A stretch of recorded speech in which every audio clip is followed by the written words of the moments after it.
Hello, everybody. Today, we will be covering the 7-day juice cleanse diet. Um, this presentation was put together by Raul Ramirez and Amanda Ramirez. So, what is the juice cleanse diet and some of its characteristics? So, to not state the obvious, it's essentially a juice diet. Um, there are many types of juice diets. In this case, we'll be covering the 7-day cleansing diet, which is intended to help detoxify the body. It is believed that it can remove toxins from the body, it helps people lose weight, and just simply improve overall health. It is considered a detox diet, so the main focus is essentially consumption of vegetables and fruit juice for a short duration of time with the intent to essentially flood the body of nourishment while flushing toxins and waste from your system. Some of the key elements of the diet is also to avoid foods that deplete energy. Foods such as sugar, caffeine, and refined processed foods. And what you can see here is a typical day one cleanse will be composed of uh, this nutritional breakdown where you have roughly 1,340 calories with carbs composing 78%, fat about 7%, and protein 16%. And so you can kind of see there 260 grams in carbs, 10 grams of fat, and 53 in protein. One interesting thing about the diet is that you kind of gradually exit food and introduce the juice cleanse. So, what foods are recommended in this juicing diet is obviously vegetables like celery, kale, carrots, cabbage, apples, spinach, beets, leafy greens, peppers, and anything in that family. So essentially, almost all vegetables are fair game. Also, introduction of nut milks like almond, cashew, or coconut as you kind of mix and create your juices. Gluten-free whole foods like whole grains, beans, legumes, and tofu qualify as recommended items for your juicing diet. On the list of foods to avoid, um, the recommendations are to stay away from animal products, meat, dairy, eggs, fish, seafood, and poultry. Um, Also, non-nutritional processed items like caffeine, sugar, sugary drinks, candy, sweets, fried foods, and alcohol as well. So, kind of jumping into the mechanics of the diet, how does it work if one wanted to essentially start something like this? First thing is it's consuming a range of juice fruits and vegetables over 7 days. uh, Abstinence from foods and only drinking juice, with, as mentioned in prior slides, flushing toxins and waste from the body, sugar, caffeine, and refined foods. And it is intended to support the body's detox process. So, what you see in the table down below is kind of what a 7-day would, in summary, tend to look like. So, like in day one, you're gradually eliminating key foods like coffee, refined sugars, meats, and dairy products, and then introduce juice as meal replacements. Day two, you continue to eliminate the non approved listed foods from your diet, and again, introducing your juice through kind of sustaining that 1,300-1,400 calorie, obviously, depending on your body height, what that caloric intake will be. And then day three is consume minimal amounts of restricted foods while increasing intake of your fruits, vegetables, and fluids. And day 4, you kind of get into very unique specifics where you have like an 8-ounce vegetable juice. Then you kind of have an 8-ounce smoothie with almond milk and berries juice. Then you kind of go into another 8-ounce vegetable juice. Then you kind of go into another 8-ounce vegetable broth.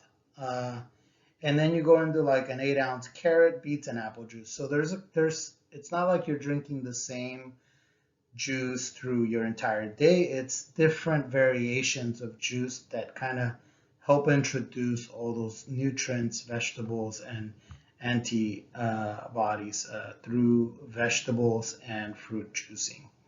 And then day 5, very similar, but in day 5, you'll notice that you have kind of like a salad with dressing, and then you've got maybe a 8-ounce vegetable juice with a small portion of carrots and celery, or an 8-ounce ginger, apple, and cucumber juice. So as you go through your 7th day, you're introducing various vegetables.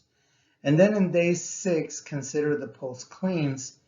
You eat lightly and gradually introduce previously restricted foods, obviously sticking more to what you were consuming back into your diet over the course of the following days.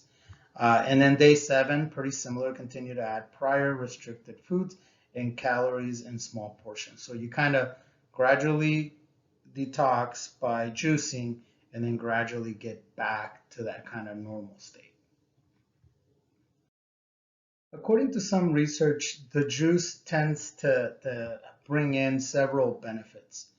It is believed it can improve health. And what does that mean? Is that because the diet is rich in nutrients and improves intake of vitamins, minerals, and anti-inflammatory compounds, it technically supports immunity, and it's believed to alter the gut microbiome, which can help. Uh, Also, it can support increase of energy.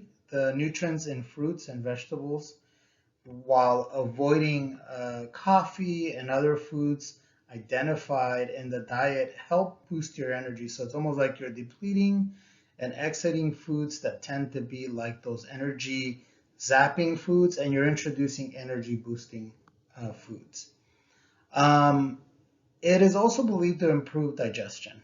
The juice in the diet contains enzymes that help with digestion, like leafy greens help with the gut microbiota, and some fruits like oranges help with pH and acidity levels in the digestive system. Toxin elimination is another. The diet contains key fruits and vegetables like celery, grapefruit, and berries that are natural detoxifiers. Um, and lastly, probably very important is hydration. Most people don't drink enough fluids, and so the diet is high in liquids, which helps improve hydration in the body overall. The diet is not for everybody, and so there are specific recommendations of people who should totally abstain from this diet. It is not recommended for children. It's also not recommended for pregnant or nursing women, people who are diabetic, or people with chronic liver, kidney, or gallbladder conditions. Ultimately, bacteria can lead to illness, which can be serious for the elderly, the children, and people with just in general weakened immune systems. Not everything in the diet is it's all wonderful. There are some risks and possible consequences that one needs to look out for when either considering the diet or through the diet itself. Um, it's believed that it may introduce unhealthy eating habits because of the unstable weight control. It may just lead to disorder eating, which is not a good thing. Kidney stones. The diet contains some foods which can be high in oxalates, such as beets and dark leafy greens. So, hence why there are recommendations with people with certain chronic illnesses to stay away from the diet. The other is low blood sugar. The diet is low in calories and can lead to low blood sugar. So, this is an issue for people with diabetes or hypoglycemia. Bacterial infection can be an issue. So unpasteurized or properly treated juices or produce can contain bacteria that can make you sick. The other is weight loss. Short-term weight loss is not good. Obviously, the juice diet is not considered to adhere to the USDA guidelines, and it is not considered a long-term weight management plan either. It is a very short-term cycle, and it's not a long-term lifestyle change. So, kind of just digging deeper into the weight impact. The diet can lead to instant weight loss. Some of the studies talk about a loss of 3 to 4 pounds, and it was sustained at about 2 pounds loss over the period of 2 weeks later from losing the weight. It is believed that the weight loss is more to be a combination of the low calorie intake, and weight was typically just regained upon return to the person's normal diet.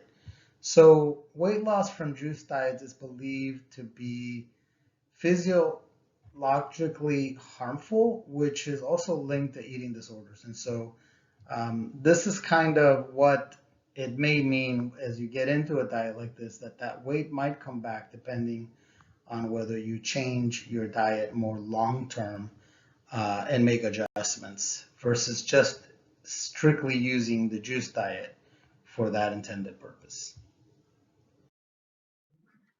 Research study one that I found was a pilot study that focused on it was a supervised study on patients suffering from obesity. And what it did was had these patients do a fasting cleanse and studied their gut health or bacteria before and after. Um, so the after effects on gut microbiota diversity and the abundance after 1 week without solid food and the consumption of laxatives. So they also use laxatives to help clean out the digestive system. After 2 weeks, the studies showed an increase in abundance of some of the good bacteria like lactobacilli, enterobacteria, and Akkermansia.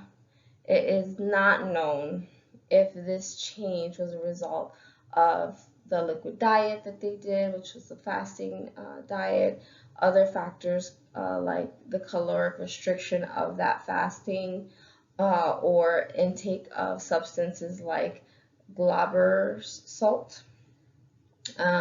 Important differences were identified when they compared the gut bacterial composition before fasting and after fasting. There was a significant increase in the gut microbial diversity due to fasting and probiotic intervention. The results showed that caloric restriction affects gut microbiota by proliferating muci-degrading microbial subpopulations, and an additional intervention with a probiotic formula, including probiotic administered gut microbial populations. The results didn't show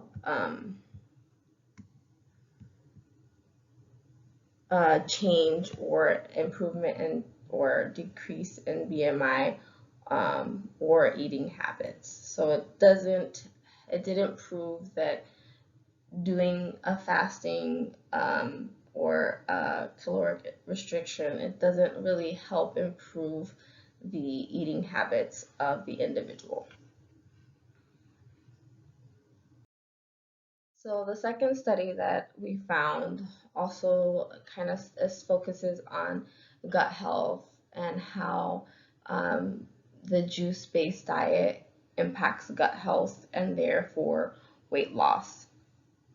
So this particular one, the health benefit of vegetable and fruit juice-based diet and the role of microbiome. It was a 3-day cleanse-based diet of drinking 6 bottles of fruits and vegetable juice blends of 16 ounces each, resulting in a significant decrease in body weight. The, uh, the observed weight loss remained significant and persistent over the following 2 weeks and may be related to changes in the microbiome.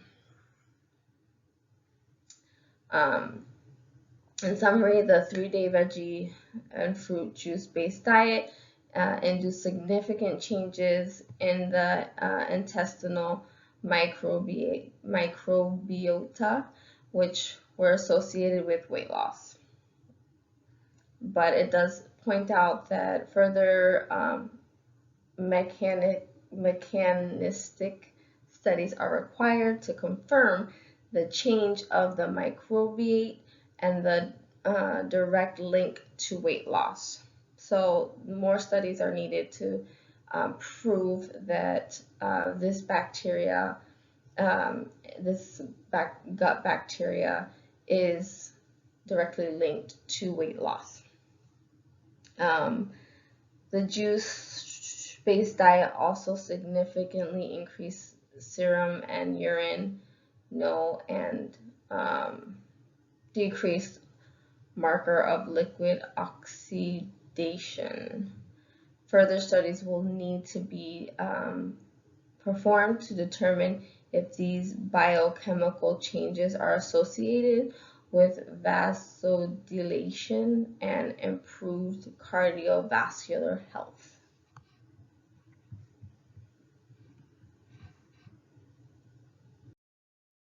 So diving in a little bit more into the daily nutrition plan, things to consider are preparing the face, and that essentially means that prior to starting, you start to gradually eliminate coffee, refined sugars, meats, dairies, wheat, alcohol, just nicotine in general.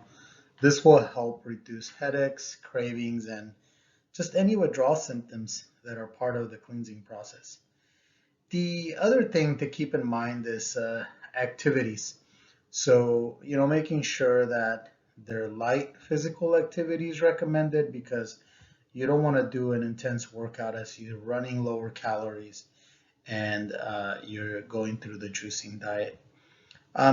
There are recommendations to perform everyday activities like your walking and things you normally do that are light and moderate. This tends to help just boost blood and lymphatic circulation.